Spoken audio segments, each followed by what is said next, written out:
Check the mic and make sure it sound right, boys.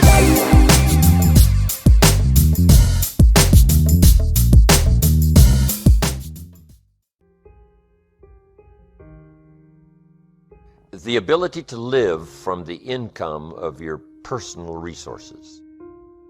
Meaning, at that point, you wouldn't have to work, that is to make a living, or work to earn money, because now you have enough income from your personal resources. You would then simply work for accomplishment, you would work for pleasure, you would work for joy, you would work for whatever. But from that point on, once you became financially independent, you wouldn't have to work anymore in terms of supporting yourself, in terms of like making a living. That you can become someday financially independent and live from the income of your personal resources. Now, here's the next question. How do you wish to live? There's a difference between modestly and extravagantly. If you wish to live extravagantly from the income of your personal resources, you'd have to have a lot more personal resource. But if you wanted to live modestly, and if that life would suit you, modest in terms of what it would require to, support your daily living, if that was fairly modest, not the ambition of your goals, but modest in terms of the money you would require to live comfortably, it doesn't take that much personal resources. I mean, it doesn't take $100 million, it doesn't take $50 million, it doesn't take, you could live fairly well on $120,000 a year even after paying taxes. But it depends on how you wish to live. It depends on your own personal lifestyle. Now, if you need a mansion in every major city in the world, it's going to take more personal resources, right? But to be free of anybody to have financial claim on you, and to be free to live in a fairly easy manner, all you need is a certain amount of personal resources to be able to live from the income of those resources. Here's what we call that, whatever those dimensions are: financial independence. Now, here's one more exciting thing beyond that to be exciting, and that is debt-free. To where no one has a claim on your personal resources. Economics is major. Putting together your economic plan. My mentor asked me for my financial plan when I was 25. Of course I didn't have one. Just like a list of goals I didn't have. But a financial plan. Now here's what's important. My mentor said it's not the amount that counts, it's the plan that counts. Because I offered him the excuse. I said, if I had more money, I'd have a better plan. He said, no, if you had a better plan, you'd have more money. I'd been working 6 years. And once in a while now, the creditors were calling. See, after 6 years, he suggested to me after 6 years of economic activity, I should be at least 1/3 of the way to building a financial wall around my family nothing could get through. And how far away was I from being 1/3 of the way? Like 1,000,000 miles.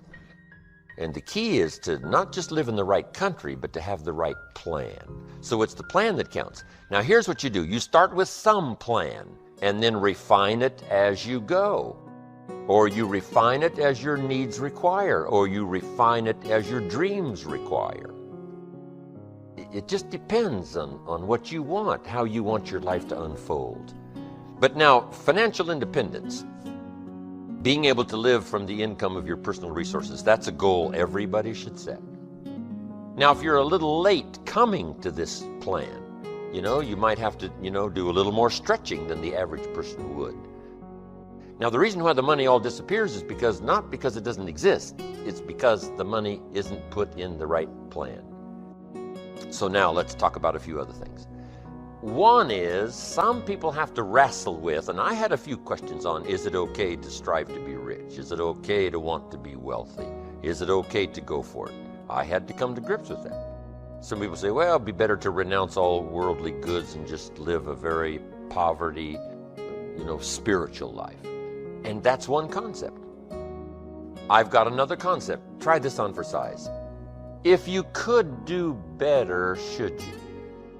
That's an interesting concept to consider. Why would you leave the biggest share of your life unexplored in terms of personal development and what that might have achieved, either in the marketplace or at home as a father?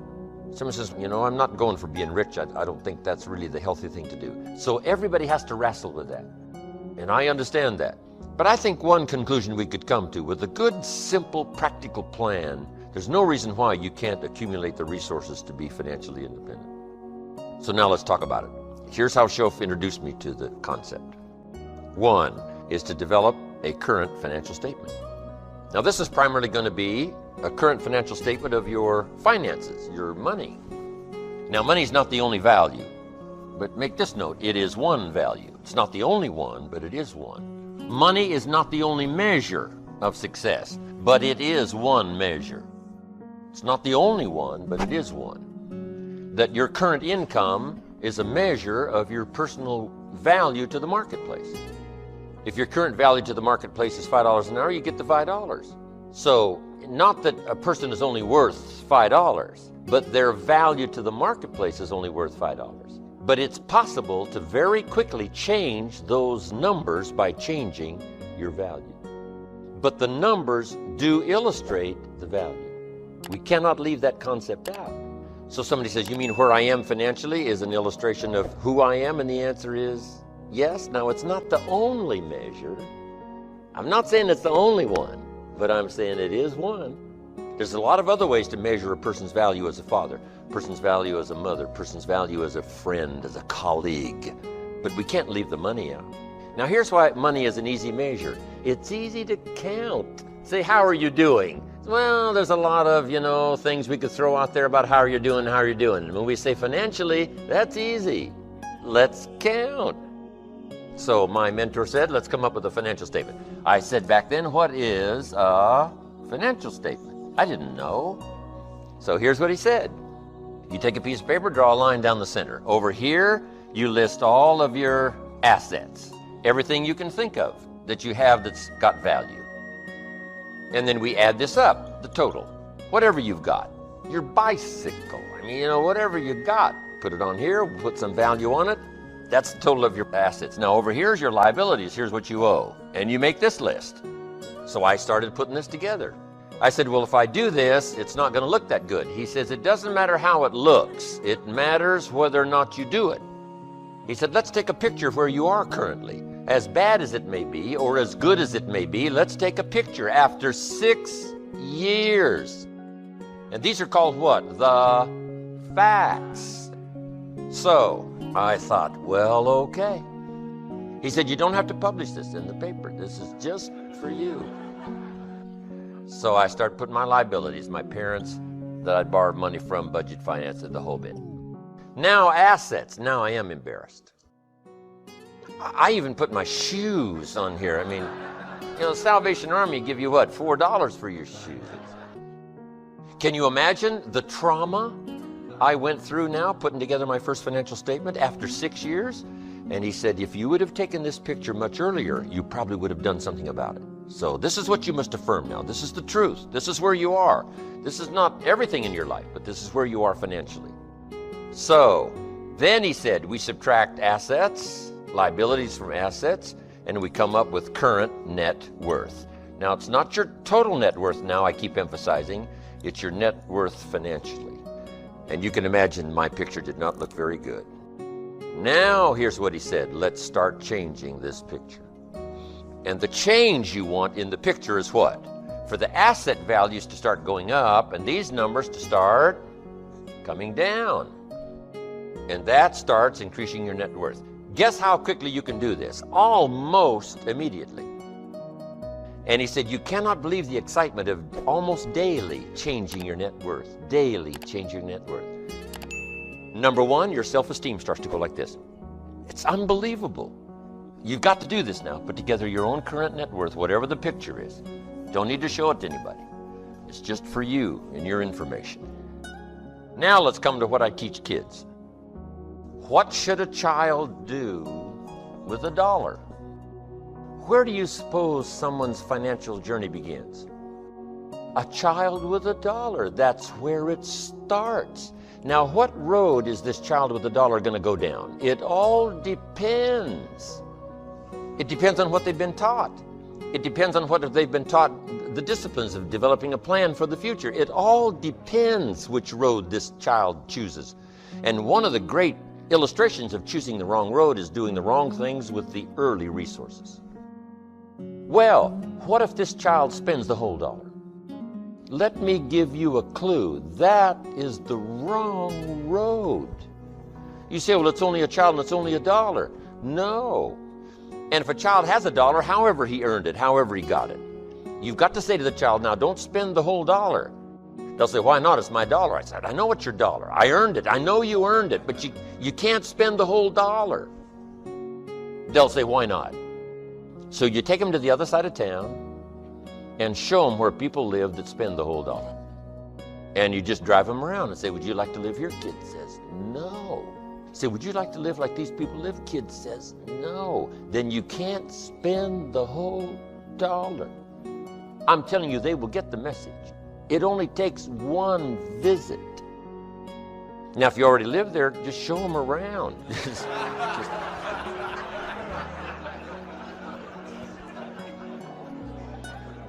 Good time for confession. Don't do what I did, wind up on this side of town. Let me show you a plan, my son, how to get to the other side of town. See, there's nothing better than the truth. You don't need to fool with the truth. It is so dynamic in uncovering the errors of our ways and helping us to set up new disciplines to change it all, starting today, starting overnight, starting anytime. Now, you could wait to start a plan for a couple of years, but why not do it now? So what should a child do with $1? Here's what I teach. Never spend more than 70 cents. Somebody says, why? Well, to make it easy, just take my word for it. Don't spend more than 70 cents. You got to pick some number. When I met Shof on every $1, I was spending about 110%. And here's what I learned. If your outgo exceeds your income, your upkeep becomes your downfall. I found that back then it was easy to make $4,000 a month and go broke. Somebody says, how could you make $4,000 a month and go broke? It's easy. Spend $5,000. And if you spend $5,000, it's what? Inevitable. That's a good word, inevitable. Sometimes it's inevitable. Don't spend more than 70 cents out of each $1. I say, okay, I got that now. What do I do with the other 30 cents? I'm glad you asked. Here's what you do. 10 cents for charity, helping people who can't help themselves, supporting worthy causes. The time to teach kids generosity is early. So 10 cents for charity. Now, here's another 10 cents called active capital, meaning put your money to work. Capitalism. And kids can learn to buy and sell. My old illustration way back on the old tapes was buy a bottle of soap for $2 and sell it for $3. Who can do that? Any kid can do that. Go next door, knock on the door. Ms. Jones, my mama uses this soap. I think you'll find it real interesting. It's only $3 a bottle. She says, well, Johnny, I've already got plenty of soap. He says, you better let me come in and check. Kids don't need a class on sale. They're born to sell. Now, when a child collects $3 and sells this bottle of soap, what should they do? You got to teach them not to spend the whole $3. See, some adults don't know that. Kid says, well, yeah, if you spent the whole $3, you'd be out of business. You got to save back the $2. You've only got $1 now. The $2 have got to go get you another bottle of soap. So it's easy to teach these little principles. Profits are better than wages. Wages make you a living. Profits make you a fortune. Anything to generate a profit, render a service, whatever it is, something simple and easy.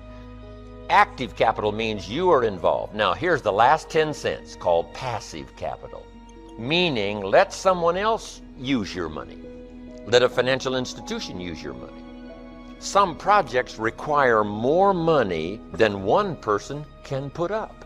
So we have what we call collective pools of money, where you put up some, I put up some, someone else put up some, and we loan it out. And here's what they pay us for using our money. They pay us interest and dividends and increase in stock value. This is the potential here. But now, if you follow this starting at age 15 and allocate the $1 this way, rather than having no plan at all, it's easy to become financially independent by the time you're 35, at the latest 40.